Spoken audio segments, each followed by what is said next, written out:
Ada 4 pilar ajarannya dari naskah-naskah yang ngomong tentang Semar. Saya tidak akan jelaskan detail satu-satu ya, panjang lebar tak jelasin sekilas-sekilas. Beberapa kalian sudah paham. Yang pertama, sering sekali disebut manunggaling kawula Gusti. Hakikatnya saya sebut itu setara karena konsepnya mirip dengan ittihad, hulul, wahdatul wujud, fana dan baqo.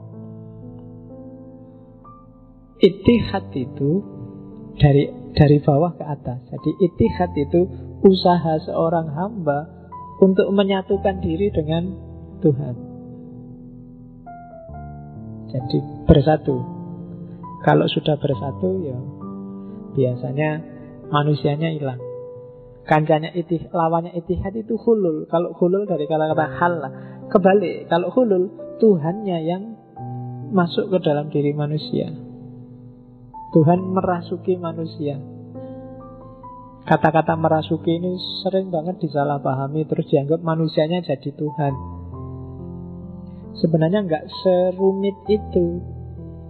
Kalau kamu berpikir yang ada di pikiranmu, yang jadi pertimbangan kesadaranmu itu selalu Allah, itu sama dengan Allah manjing dalam dirimu. Ketika kamu mau melakukan apa saja, pertimbangannya Allah, itu hulu. Kamu jadikan, ketika kamu melihat sesuatu, kamu mikir, ini yang diridhoi Allah apa enggak, melihat yang kayak gimana sih? Ini ngomong yang menurut Allah baik kayak gimana sih? Ini bersikap pada teman yang menurut Allah baik kayak gimana sih? Bersikap pada guru yang menurut Allah baik kayak gimana sih? Kalau hidupmu modusnya semacam ini, itu sama dengan Allah bertempat dalam dirimu. Jadi tidak harus roh sama roh, rohnya manusia sama rohnya Allah jalin bersatu, terus wahdatul wujud, terus sesat, terus kafir-kafiran. Tidak. Jadi persatuan terjadi ketika modus hidupmu adalah modus hidupnya Allah.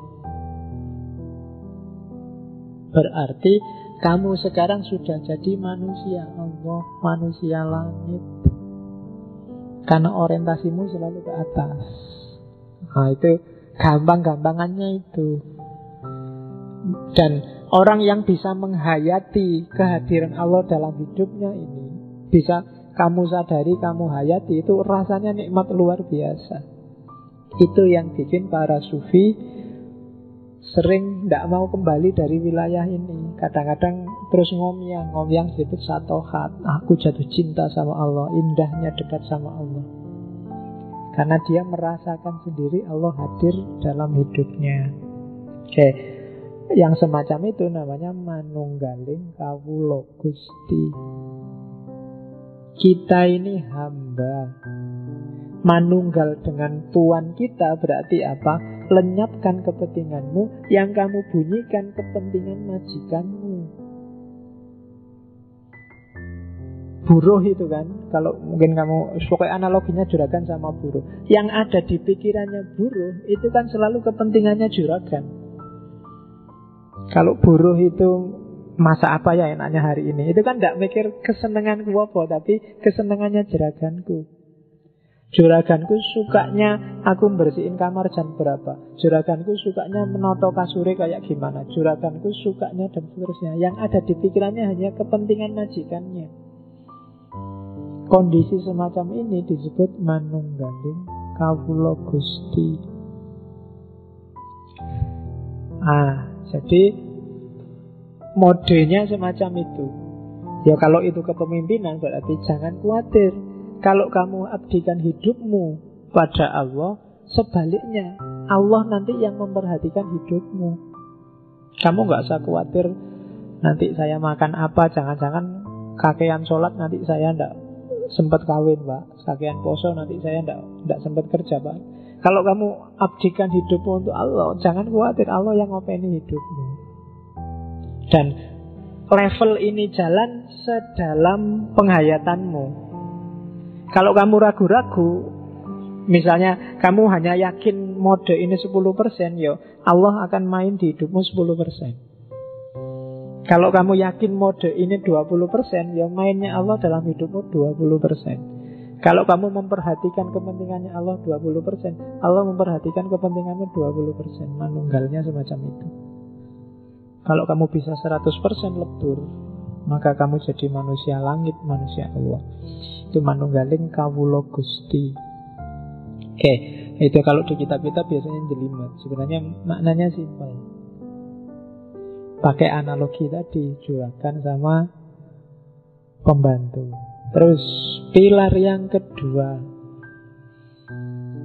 Jadi ajaran yang pertama ngajarin kita bahwa persembahkan hidupmu secara total hanya untuk Allah. Manunggalkan hidupmu dengan Allah. Itu manunggaling kawula Gusti.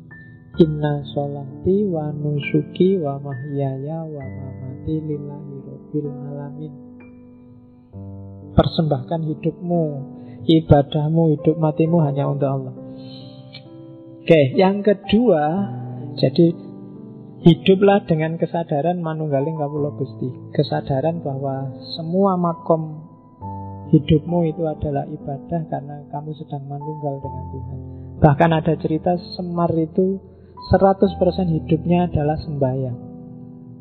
Itu manifestasi dari inna sholati tadi. Jadi sembahyang sholat itu tidak cuma di masjid kayak gini.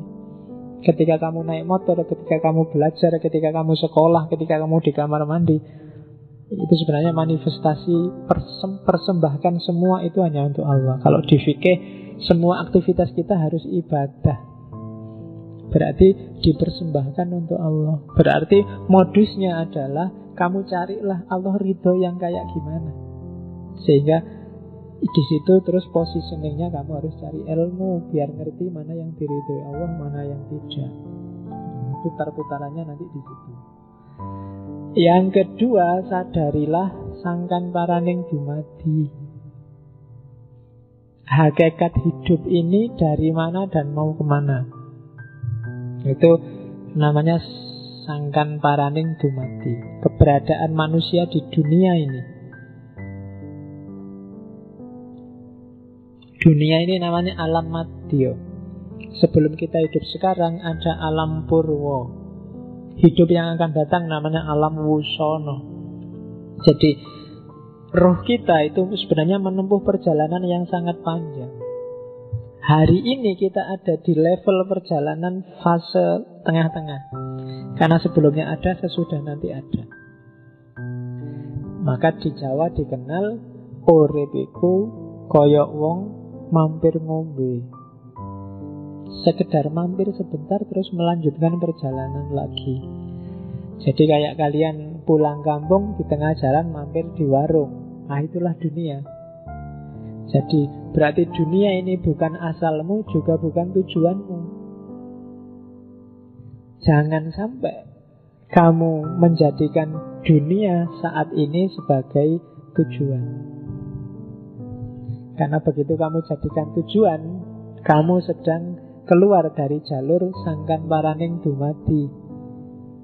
Innalillahi wa inna ilaihi roji'un. Itu kan dari Allah dan untuk Allah. Kita akan kembali ke sana. Jadi modelnya melingkar. Itu yang disebut sangkan paraning dumadi. Kita dari Allah dan akan kembali ke Allah. Jangan sampai kita nyeleweng, kita ngambil jalur yang nanti tidak nyampe ke sana. Jadi perjalanan kita menuju ke sana hanya mampir ngombe, minum sebentar terus melanjutkan perjalanan lagi. Maka jangan terlalu diambil hati dunia ini. Katanya orang-orang kejawen, ya dunia biarkan jalan apa adanya, ambil secukupnya untuk bekalmu. Karena perjalanan masih jauh. Kalau terlalu kamu ambil hati, ya bisa-bisa hatimu tertambat di dunia ini, padahal perjalananmu masih panjang. Ketika hatimu tertambat oleh dunia, kalau bahasanya filsafat Islam, nafasmu tidak bisa mutmainnah. Padahal hanya nafsul mutmainnah yang bisa irji'i ila rabbiki. Jadi itu teori sangkan paraning dumadi. Oke, saya agak cepet-cepet ya nanti biar kena semua. Oke, terus ya nanti yang nggak terlalu paham diulang lagi rekamannya. Karena ini ilmu yang nggak bisa dikejar hanya pakai akal, harus dihayati. Jadi dokumen yang tidak cukup dipahami, tapi harus direnungkan. Paham gampang. Di atas paham kamu harus bisa merenungkan. Setelah kepegang, direnungkan itu berarti dicari relevansimu dengan kehidupanmu sehari-hari. Kalau sudah ketemu hasil renungan, jalankan, implementasikan, lakukan itu. Dari situ kamu akan ketemu kemuliaan, pencerahan. Sama kayak Al-Quran. Al-Quran itu ya memang harus dibaca, tapi di atasnya baca ada dipahami. Cuma jangan sekedar dipahami. Kalau kamu pahami, jangan-jangan pemahamanmu berhenti di abad ke-6. Kamu renungkan. Direnungkan itu cari relevansinya sama hidupmu. Kalau sudah ketemu itu, berarti kamu sudah bisa ngambil petunjuk dari Al-Quran. Implementasikan. Sama kayak sastra-sastra Jawa. Ilmu kayak gini kan kalau di Jawa sering disebut sastra cetha. Atau sastra cetha itu sastra yang tidak ada tulisannya. Kamu membacanya harus lewat realitas kehidupan sehari-hari. Sering disebut sastra jendra hayuningrat. Kalau zaman dulu anak-anak muda kayak kalian dianggap tidak mungkin bisa paham sastra jendra. Paham bisa, tapi menghayati tidak akan bisa. Paham itu berarti ngerti karepe, tapi ngelakoni nggak mungkin bisa. Karena di Jawa ilmu itu kelakoni kanthi laku. Maka tantangannya adalah patahkan mitos bahwa hanya orang-orang tua yang ngerti sastra jendra. Kalian yang muda sebenarnya ya bisa, asal mau ini yang abot. Godaannya oke.